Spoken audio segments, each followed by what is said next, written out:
जो आप लोग वरीड हो और एंजाइटीज फील कर रहे हो अपने एग्जामिनेशंस को लेकर के, जे डबल ई थर्ड और फोर्थ अटेम्प्ट को लेकर के, और नीट यूजी का अभी तक अप्लीकेशन फॉर्म नहीं आया है। Really it's matter of great anxiety and of course you are worried.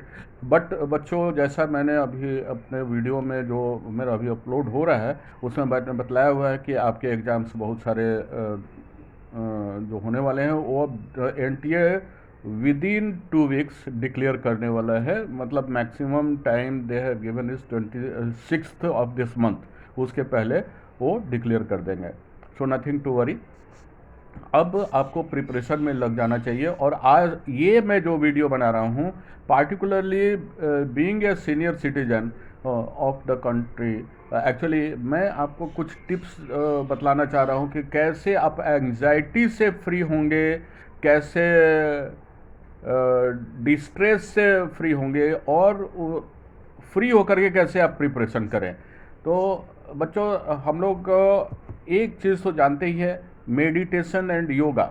इसको ये किसी रिलीजन से ना मानते हुए, इसको अगर जैसे होता है ना, फिजियोथेरापिस्ट होते हैं वो बहुत सारे एक्सरसाइज करवाते हैं, तो वो उस तरीके से हम लोग ले करके चले। और माइंड का कंसंट्रेशन बहुत ज़रूरी है एक्चुअली अभी एग्ज़ाम को प्रिपेयर करने के लिए, because it's you are going to appear in a big competition in which aspirants are in lakhs। तो आपका माइंड कॉन्सेंट्रेटेड वे में काम करे अपने ऑब्जेक्टिव के लिए, ये बहुत ज़रूरी है।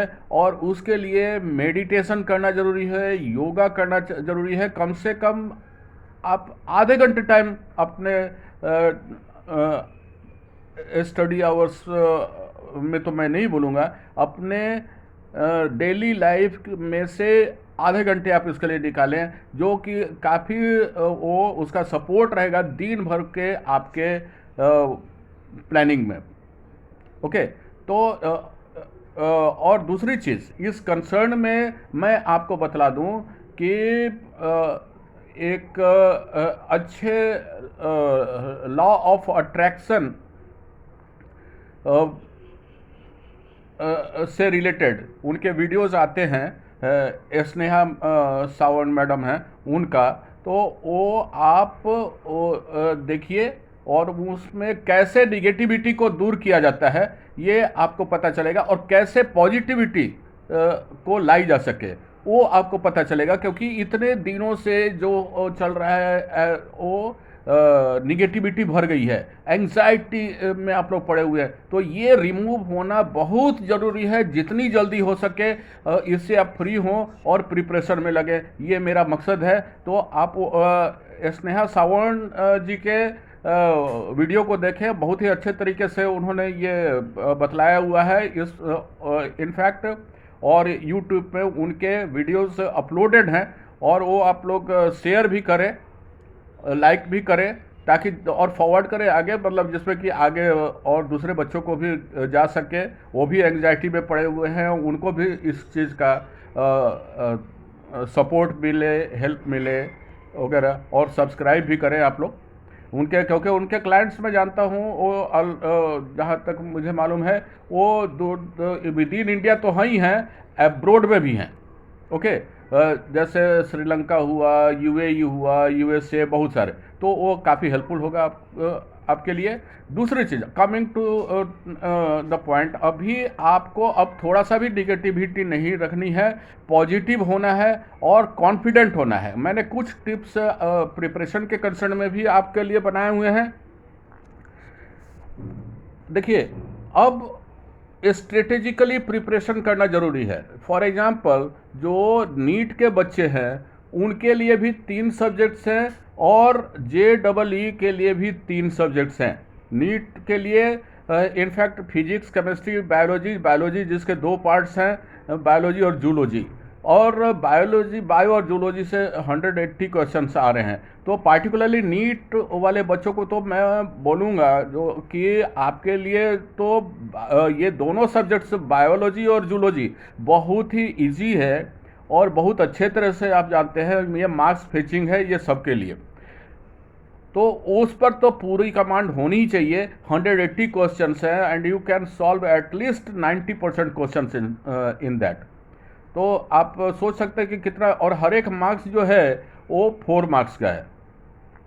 अपार्ट फ्रॉम दैट, अगर सपोज उसके अलावा जो बाकी जो 2 सब्जेक्ट है फिजिक्स और केमिस्ट्री, उसमें से अगर सपोज केमिस्ट्री अगर आप पकड़ते हैं तो केमिस्ट्री के लिए एनसीईआरटी का डीप स्टडी जो है वो अगर आप कर लेते हैं और अगर आपने किया हुआ है तो मार्क्स फेचिंग होगा, बहुत ही मार्क्स फेचिंग होगा। It will be, you cannot imagine how tremendously your marks will increase.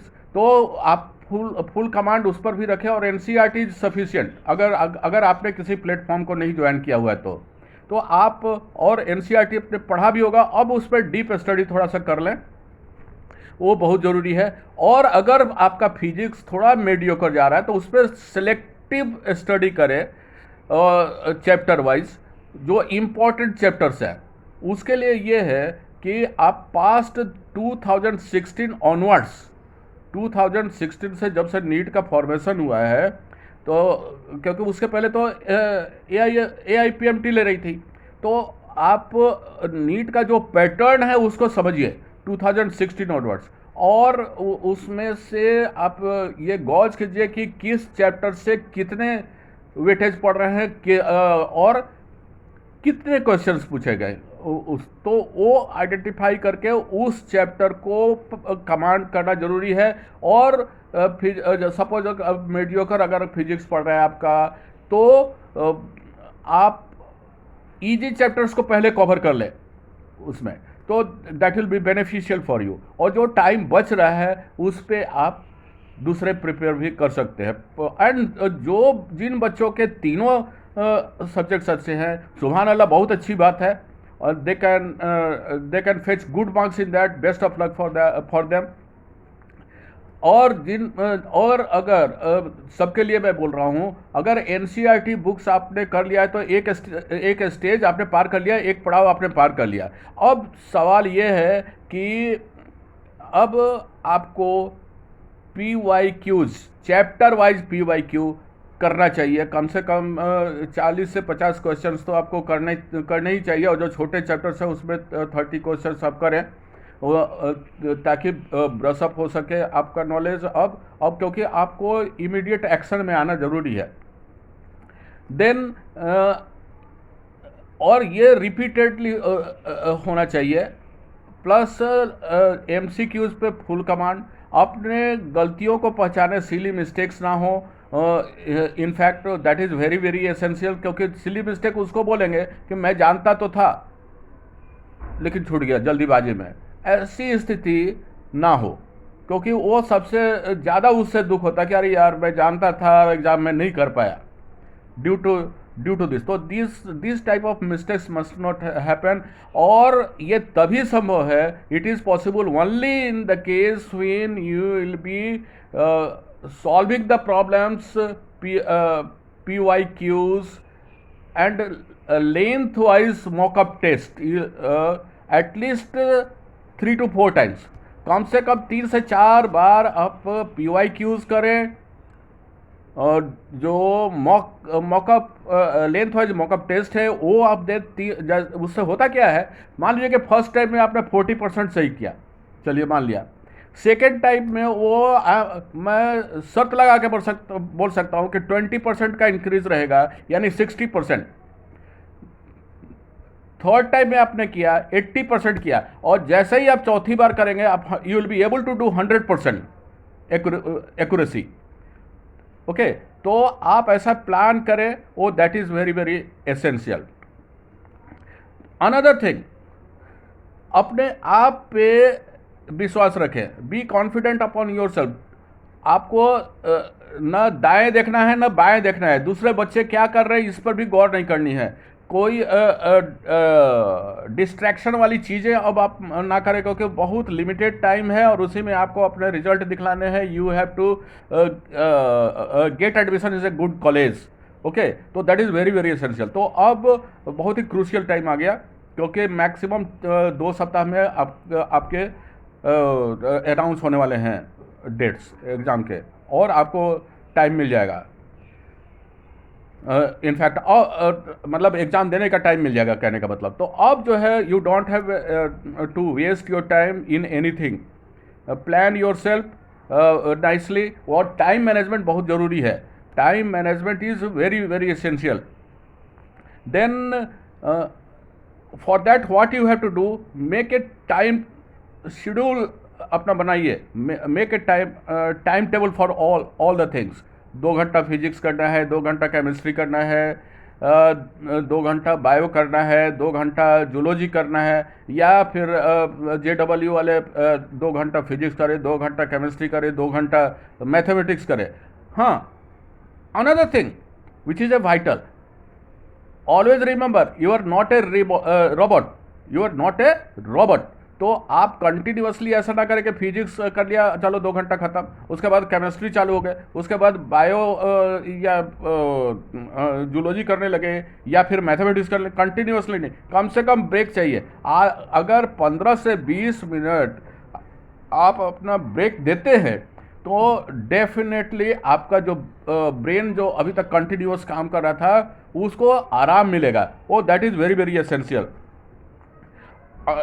और जो गलतियां हो रही हैं, सिली मिस्टेक, क्योंकि आपका अब जो है वो टाइम है कि आप टाइम मैनेजमेंट के साथ क्वेश्चंस करना सीखें, जानें। और यानी कि शेड्यूल्ड टाइम में जो कि एग्ज़ाम में है, अगर सपोज 3 घंटा है, तो उसमें कैसे सारी चीज़ों को करेंगे और एक्यूरेटली करेंगे, that is very very essential. Speed with accuracy, speed भी चाहिए, एक्यूरेसी भी चाहिए। ओके, तो that is very very essential. और वो कब होगा, जब आप रिपीट करेंगे, PYQs को रिवीजन करेंगे, तभी पॉसिबल है, only that it is possible. Then आप अपना सब्जेक्ट वाइज प्लानिंग करें। ऐसा नहीं कि 3 घंटे का है तो चलो मैं 60 मिनट फिजिक्स करूँगा, 60 minute length wise mock test कर रहा हूँ, तो 60 मिनट फिजिक्स कर रहा हूँ, 60 मिनट केमिस्ट्री कर रहा हूँ, और 60 मिनट बायो जूलॉजी कर लिया, या मैं JEE बच्चे वो मैथ कर लिया।